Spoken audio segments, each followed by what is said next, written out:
City cable news కి స్వాగతం. ముందుగా ముఖ్యాంశాలు.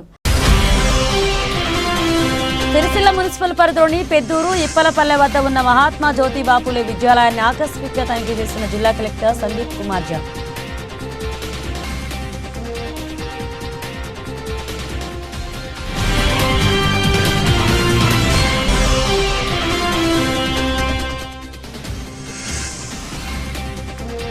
బీసీ కులగణనపై కాంగ్రెస్ విధానం సరిగా లేదని సీఎం రేవంత్ రెడ్డిపై ఫైర్ అయిన టీఆర్ఎస్ నాయకులు.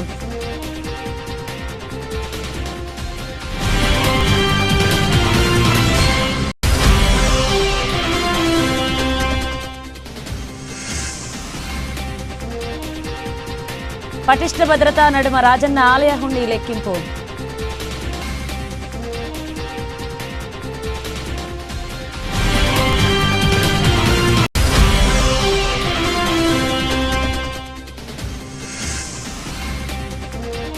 గ్రామీణ ప్రాంతాల్లో చిచ్చుపెట్టేందుకే రెడ్డిలపై తీన్మార్ మల్లన్న అనుచిత వ్యాఖ్యలు. మండిపడ్డ రెడ్డి సంఘ నాయకులు.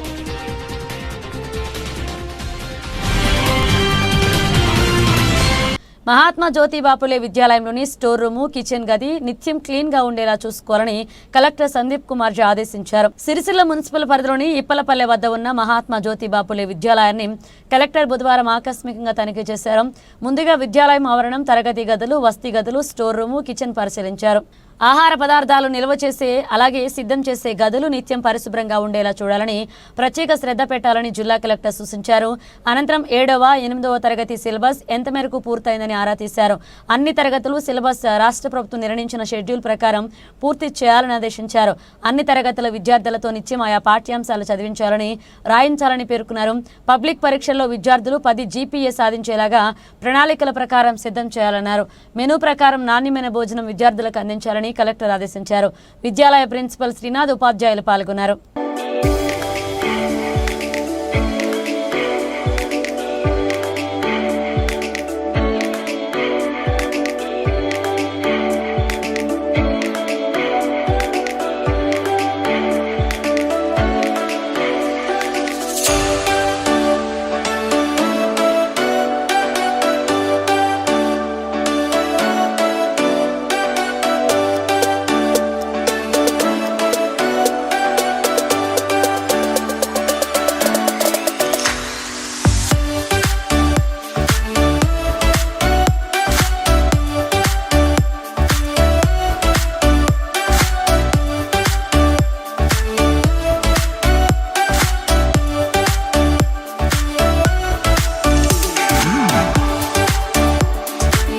బీసీ కులగణనపై కాంగ్రెస్ విధానం సరిగా లేదు అని టీఆర్ఎస్ జిల్లా అధ్యక్షులు తోట ఆగయ్య అన్నారు.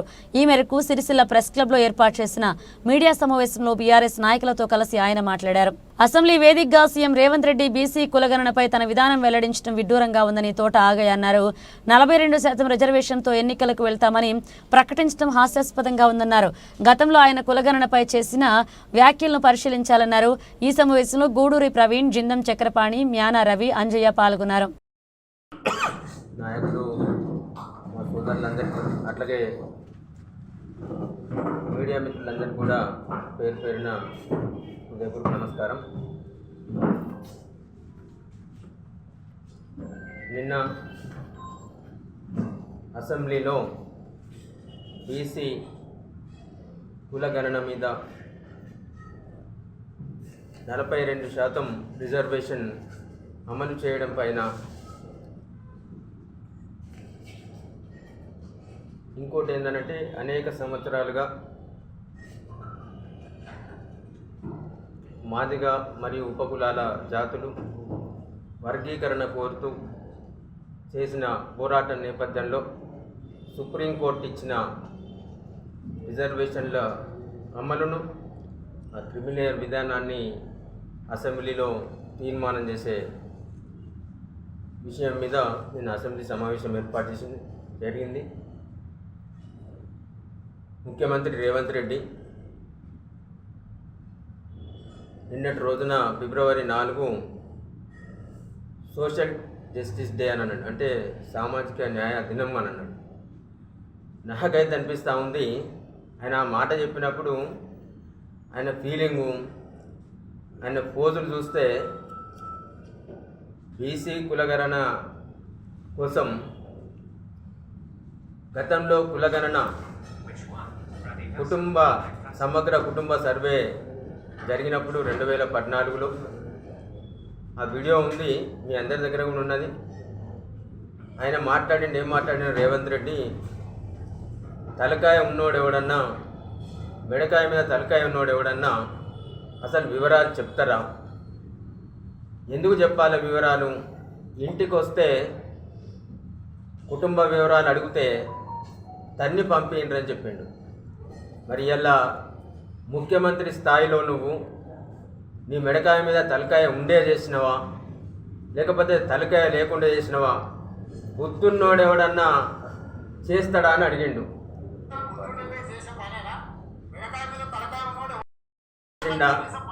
మెడకాయ మీద తలకాయ ఉన్నోడు చేసిండు అన్నాడు. నేను అడుగుతా ఉన్నా రేవంత్ రెడ్డి, నీకు బుద్ధి ఉండి ఈ కులగణన, ఈ బీసీ కులగణన చేసినవా? అసలు నీకు తలకాయ ఉండి నీ ఉన్న తలకాయ సరిగ్గా పనిచేసి చేస్తున్నావా అనేది. నీ బుర్ర నిండా కూడా గతంలో నువ్వు ఏదైతే తప్పుడు పనులు చేసినావో, బ్యాగులు మోసినావో, ల్యాండ్ గ్రాబింగ్ అంటే ఇతరుల భూములను ఆక్రమించుకున్నావో, నువ్వు చేసిన లంగదందలు, లఫంగ దందలు, ఉచ్చదందలకు సంబంధించినవి అన్నీ కూడా దేశంలో ఏ ముఖ్యమంత్రి, ఏ రాష్ట్ర ముఖ్యమంత్రి మీద లేనన్ని కేసులు ఇలా 79-80 కేసులు, 100 దాకా కేసులు ఇలా నీ మీద ఉన్నాయి. అవన్నీ కూడా నువ్వు తెలంగాణ గురించి పోరాటం చేసిన కేసులు కాదు, లేకపోతే బీసీల అభ్యుదయం కోసం చేసినవి కాదు, లేకపోతే పేదలకు భూములు పంచాలని కాదు. ఇంకొక మీటింగ్లో మాట్లాడినావు నువ్వు, ఏదంటే ఒక అగ్రకులానికి సంబంధించి ప్రతి కుటుంబానికి 5 ఎకరాల భూమి ఉండాలి, రైతు అన్నోడు నా కులపడే ఉండాలని మాట్లాడినావు. ఇట్లాంటి చౌకబారు మాట్లాడినావు. ఏనాడు కూడా బడుగు బలహీన వర్గాల గురించి, లేకపోతే అణగారిన వర్గాల గురించి మాట్లాడిన సోయి నీకు లేదు, మాట్లాడిన అనుభవం నీకు లేదు. నువ్వు పెద్ద సంస్కరణవాది లెక్క, నువ్వు ఒక సంసార లెక్క ఫిబ్రవరి 4వ తారీఖును సామాజిక న్యాయ దినంగా కాంగ్రెస్ పార్టీ ఈ రాష్ట్రంలో ఎవరికో మేలు చేసింది అనే విధంగా నిన్నటి రోజును పరిగణించానన్నా. నేనైతే అంటా ఉన్నా, సామాజిక అన్యాయమైన దినం నిన్నటి రోజు అయితే సామాజికంగా అవగాహన లేని దినం. ఈ కాంగ్రెస్ ప్రభుత్వానికి, ఈ రాష్ట్ర ప్రభుత్వానికి, ముఖ్యమంత్రికి, సహచర మంత్రివర్గానికి అవగాహన రాహిత్య దినంగా పరిగణించాలని చెప్పేసి నేను మీడియా ద్వారా తెలియజేస్తా ఉన్నాను. ఎందుకనంటే తలకాయ ఉన్నోడు ఎవడన్నా సమగ్ర సర్వేలో పాల్గొంటున్నానన్నావు. నువ్వు చేయాల్సింది ఈ రాష్ట్రంలో బలహీన వర్గాలైన బీసీలు కులాల వారీగా ఏ కులానికి సంబంధించిన వాళ్ళు ఎంత ఉన్నారు, వారికి సంబంధించిన రిజర్వేషన్లను ఈ రాష్ట్రంలో కామారెడ్డి డిక్లరేషన్లో నువ్వు ఎన్నికల సభలో చెప్పినావు. 42% రిజర్వేషన్లను బీసీలకు అమలు చేసి చూపిస్తామన్నావు. మరి నీ ప్రభుత్వం వచ్చిన తర్వాత నీకు సర్వే చేయనీకే ఏడాది పట్టింది. మరి ఇచ్చిన ఉద్యోగాల సంగతి ఏంది? మరి ఇవ్వాల్సిన ఉద్యోగాల సంగతి ఏంది? అట్లాగే ఇలా స్థానిక సంస్థలు కూడా గ్రామ పంచాయతీలకు కాలపరిమితి ముగిసి చాలా రోజులైంది. అట్లాగే మండల పరిషత్, జిల్లా పరిషత్లకు కూడా 6 నెలలు దాటింది. స్థానిక సంస్థలకు ఇలా మున్సిపాలిటీలు కూడా గడువు తీరింది, వాటి కాలపరిమితి కూడా ముగిసింది. మరి స్థానిక సంస్థలను నిర్వీర్యం చేసే విధంగా గ్రామాల్లో, పట్టణాల్లో, వార్డుల్లో ప్రజలకు దగ్గరగా ఉండి సేవ చేసే ఈ సంస్థలు ఏవైతున్నాయో వాటన్నిటిని కూడా నిర్వీర్యం చేసే విధంగా నువ్వు ఇలా ఈ కుల గణన పేరు మీద సంవత్సరం పాటు కాలయాపన చేసి నువ్వు చేసింది ఏంటంటే తప్పుల దడకగా రిపోర్టులు చూపెట్టడం జరిగింది. నిన్న మాదిగ రిజర్వేషన్ అట్లాగే వారి వర్గీకరణ గురించి 2014లో తెలంగాణ రాష్ట్రం సాధించిన వ్యక్తిగా ఉమ్మడి ఆంధ్రప్రదేశ్లో అనేక విషయాల్లో నీళ్లు, నిధులే కావచ్చు, విద్యా ఉద్యోగాలలో కావచ్చు, తెలంగాణ రాష్ట్రానికి, తెలంగాణ ప్రాంతానికి అన్యాయం జరుగుతుందని చెప్పేసి రాష్ట్ర సాధనే ధ్యేయంగా కేసీఆర్ గారు ఉద్యమ బాట బట్టి మొక్కవోని ధైర్యంతో మడమ తిప్పని నేతగా ఇలా ఈ రాష్ట్రాన్ని సాధించిండ్రు. తెలంగాణ జాతిపితగా, తెలంగాణ బాపుగా ఈ ప్రజలందరూ కూడా ఇలా ప్రతి ఇంట ఫోటో పెట్టుకొని పోలుస్తూ ఉన్నారు. కాంగ్రెస్ ఎమ్మెల్యేలు కూడా మొన్న గూడెం మైపారెడ్డి కావచ్చు, నిన్న దానం నాగేందర్ కావచ్చు, బరాబర్ కేసీఆర్ గారి ఫోటోలు మా ఇండ్లలో ఉంటాయి, మా గుండెల్లో ఉంటాయని చెప్పేసి ఇలా ఈ కాంగ్రెస్ శాసనసభ్యులు కూడా చెప్తా ఉన్నారు. అట్లాంటి గొప్ప వ్యక్తి తెలంగాణ బాపు కేసీఆర్ గారు. ఇలా వారు చేసిన అభివృద్ధి కార్యక్రమాలు, ఇవాళ వారు చేసిన సంక్షేమ కార్యక్రమాలన్నీ కూడా ప్రజలు గుర్తుంచుకొని రోజు కూడా నీ మీద పాటలు కట్టారు. 3 రంగులు కాదు, నువ్వు ఊసర వెళ్ళి లెక్క నువ్వు మార్చిన 30 పార్టీలు మార్చిన, 30 రంగులు మార్చిన వ్యక్తిగా ప్రతి ఆడబిడ్డ, ప్రతి విద్యార్థి, ప్రతి మేధావి కూడా ఇలా నీ మీద పాటలు కట్టి కైగట్టి పాడుకుంటా ఉన్నారు. ఎంత గొప్ప పాటలు అంటే ఇక మరి మీడియా పరంగా ఆ పాటలు వినిపించరాదు. ఇలా అన్ని సోషల్ మీడియాలలో కూడా మారిమోగిపోతూ ఉన్నాయి నీ మీద పాటలు. అవి విని నువ్వు కనీసం ఇక నుంచి అయినా కానీ నువ్వు ఇచ్చిన హామీలు, దొంగ హామీలు, 420 హామీలు, 6 గ్యారంటీలను అమలు చేసే దిశగా ఆలోచన చేయాలి. లేకపోతే నువ్వు ఇచ్చిన 420 కూడా రేవంత్ రెడ్డిని కూడా చూసి సిగ్గుపడుతుంది. వెనుకట అందుంటే 420 అంటే ఏదన్నా అనుకోకుండా నెంబర్ వస్తే అరే 420 నెంబర్ వచ్చిందని చెప్పేసి బాధపడ్డాడు. ఇలా ఆ 420 కూడా సిగ్గుపడుతుంది రేవంత్ రెడ్డిని చూసి. ఏమో నాకు ఇక్కడ చెడ్డ పేరు వస్తుందో, ఈ రేవంత్ రెడ్డి 420 ధ్యేయంగా నాకే చెడ్డ పేరు వస్తుందని చెప్పేసి ఆ 420 అనే సంఖ్య కూడా సిగ్గుపడే విధంగా నీ ప్రవర్తన ఉన్నది. పోతే మాదిగ రిజర్వేషన్ మీద కూడా అసెంబ్లీలో ఏదో నువ్వు బిల్లు పాస్ చేసినావు. ఇంతకుముందు ఎవరు కూడా ఈ అంశం మీద మాట్లాడలేదు. ఇలా గౌరవ మందకృష్ణ మాదిగ గారు నిజంగా కూడా ఇలా తెలంగాణ రాష్ట్రాన్ని కేసీఆర్ గారు ఎట్లయితే సాధించి ఈ ప్రజలకు అందించిండ్రో, ఇలా మాదిగ రిజర్వేషన్ కోసం, వర్గీకరణ కోసం అనేక సంవత్సరాల పాటు అనేక ప్రభుత్వాలతో పోరాడి ఇలా మాదిగ మరియు వారి ఉపకులాల జాతి ఉద్ధరణ కోసం, వాళ్లకు కావలసిన వర్గీకరణ కోసం పోరాడి ఇలా సుప్రీంకోర్టులో కేసేసి అవి అమలయ్యేదాకా, సుప్రీంకోర్టు తీర్పు వచ్చేదాకా కొట్లాడి వారిలో స్ఫూర్తి నింపిన గొప్ప నేత, మానవతావాది మందకృష్ణ మాదిగ గారు. అట్లాంటి వ్యక్తి వేములవాడ శ్రీ రాజరాజేశ్వరి స్వామి ఆలయంలో హుండీ లెక్కింపు కార్యక్రమాన్ని నిర్వహించారు. ఆలయ స్లాబ్లో ఏర్పాటు చేసిన లెక్కింపులో స్వచ్ఛంద సేవా సంస్థల ప్రతినిధులు పాల్గొన్నారు. వేములవాడ రాజన్న ఆలయ హుండీ లెక్కింపు ఈవో వినోద్ రెడ్డి పర్యవేక్షణలో కొనసాగుతుంది. గత కొన్ని రోజులుగా భక్తులు సమర్పించిన కానుకలు హుండీలను విప్పారు. స్వచ్ఛంద సేవా సంస్థల కార్యకర్తలు లెక్కింపు చేస్తున్నారు. సీసీ కెమెరా, పోలీస్ సిబ్బంది నిఘాలో బందోబస్తు జరుగుతుంది.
ప్రజాస్వామ్య పదవిలో కొనసాగుతున్న ఎమ్మెల్సీ తీన్మార్ మల్లన్న రెడ్లపై అనుచిత వ్యాఖ్యలు చేయడం సరికాదు అని రెడ్డి సంఘ నాయకులు పేర్కొన్నారు. ఈ మేరకు తంగళ్లపల్లె పోలీస్ స్టేషన్ ఆవరణలో రెడ్డి సంఘ నాయకులు మాట్లాడారు. తెలంగాణ ఉద్యమంలో అనేక మంది రెడ్డిలు పోరాటం చేశారని రెడ్డి సంఘ నాయకులు గుర్తు చేశారు.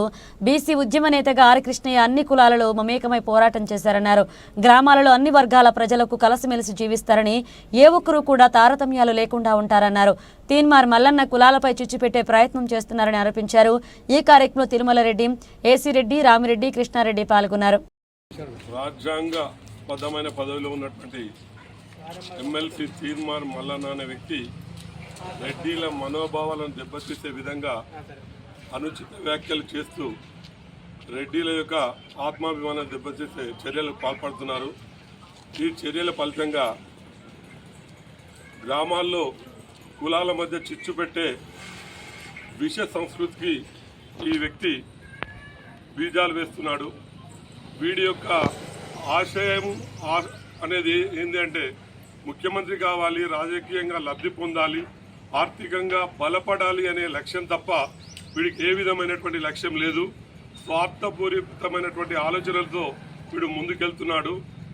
మనం బీసీ ఉద్యమంలో చూసినట్లయితే ఆర్ కృష్ణయ్య 40 సంవత్సరాలుగా అందరితో స్నేహపూరితంగా ఉండి ఉద్యమాలు చేస్తున్నాడు.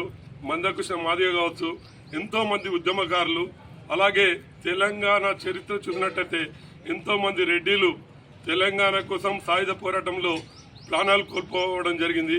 అలాంటి కులాన్ని దూషించడం అనేది సమంజసం కాదు. బిడ్డ, నువ్వు నీ పద్ధతి మార్చుకోకపోతే ఖచ్చితంగా నిన్ను ప్రజాక్షేత్రంలో శిక్షించడం జరుగుతుంది. అదేవిధంగా నీకు దమ్ము ధైర్యం ఉంటే ఖచ్చితంగా నువ్వు మళ్ళీ రాజీనామా చేసి రాజకీయాల్లోకి వెళ్ళాలి. మళ్ళీ కనుక రెడ్డిల గురించి నీవు క్షమాపణ చెప్పి ఇక ముందు క్రమశిక్షణతో ఉన్నట్టయితేనే మేము నీ గురించి ఆలోచించే విధంగా ఉండదు. నీ యొక్క పద్ధతి మారకపోతే ఖచ్చితంగా నిన్ను ప్రజాక్షేత్రంలో శిక్షించడం జరుగుతుంది. ఏదైతే మొన్న తీన్మార్ మల్లన్న బీసీల గురించి వరంగల్లో బహిరంగ సభ ఏర్పాటు చేసుకున్నారు. సరే, దానికి మాకు ఎలాంటి అభ్యంతరాలు లేవు. ఏ విధమైన ఎన్నెన్న సభలు ఏర్పాటు చేసుకొని మేము మా రెడ్డిల తరఫున ఎలాంటి ఆబ్జెక్షన్స్ మా దగ్గర ఉండవు. కాకపోతే మా జాతిని విమర్శించే హక్కు నీకు ఎవరిచ్చిర్రు? అసలు నువ్వు ఎమ్మెల్సీ ఎట్లయినావు? నిజంగా నీకు ఓట్లేసిన వాళ్ళు ఎవరో మాకైతే అర్థమవుతలేదు. రెడ్డి జాతిని, ఓన్లీ ఒక రెడ్డి జాతిని నువ్వు ఉద్దేశించి ఇంతగానం ఎందుకు మాట్లాడుతున్నావో మాకు అర్థమవుతలేదు. అంటే నువ్వు ఏం చేయాలనుకుంటున్నావు? రెడ్డి జాతిని ఊళ్ళల్లో రెడ్డి అంటే ఏదైనా ప్రతి దానికి రెడ్డిల దగ్గరికి ఎవరైనా కూడా ప్రతి కులాలకు రెడ్డిలకు మంచి సంబంధాలు ఉంటాయి. ఆ సంబంధాలను నువ్వు దెబ్బతీయాలని చూస్తున్నావు. ఇలాంటి పిచ్చి పిచ్చి వ్యాఖ్యలు నువ్వు ఇంకొకసారి చేస్తే మేము మాత్రం ఊరుకోము. ఇప్పటికీ నువ్వు ఏదైతే చేసినావో ఆ వ్యాఖ్యలమై ఉపసంహరించుకొని రెడ్డి జాతికి బహిరంగ క్షమాపణ చెప్పాలని కోరుచున్నాము. ఈ కార్యక్రమానికి విచ్చేసినటువంటి అందరికీ నా యొక్క హృదయపూర్వక నమస్కారం. జై రెడ్డి, జై రెడ్డి. బులెటిన్ ముగించే ముందు హెడ్లైన్స్ మరోసారి. సిరిసిల్ల మున్సిపల్ పరిధిలోని పెద్దూరు, ఇప్పలపల్లె వద్ద ఉన్న మహాత్మా జ్యోతిబా పూలే విద్యాలయాన్ని ఆకస్మికంగా తనిఖీ చేసిన జిల్లా కలెక్టర్ సందీప్ కుమార్ ఝా.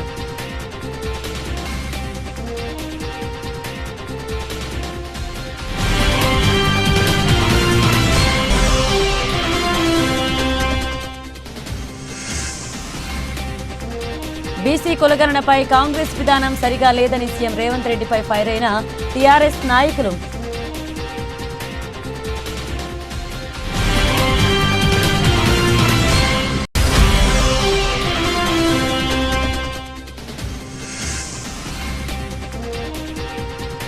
పటిష్ట భద్రతా నడుమ రాజన్న ఆలయ హుండీ లెక్కింపు.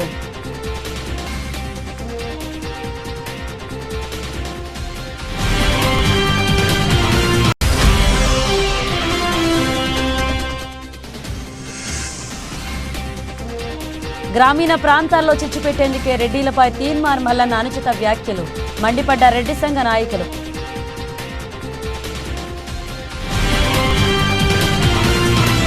ఇవి బులెటిన్ అప్డేట్స్. మరణ అప్డేట్స్తో మళ్ళీ కలుద్దాం.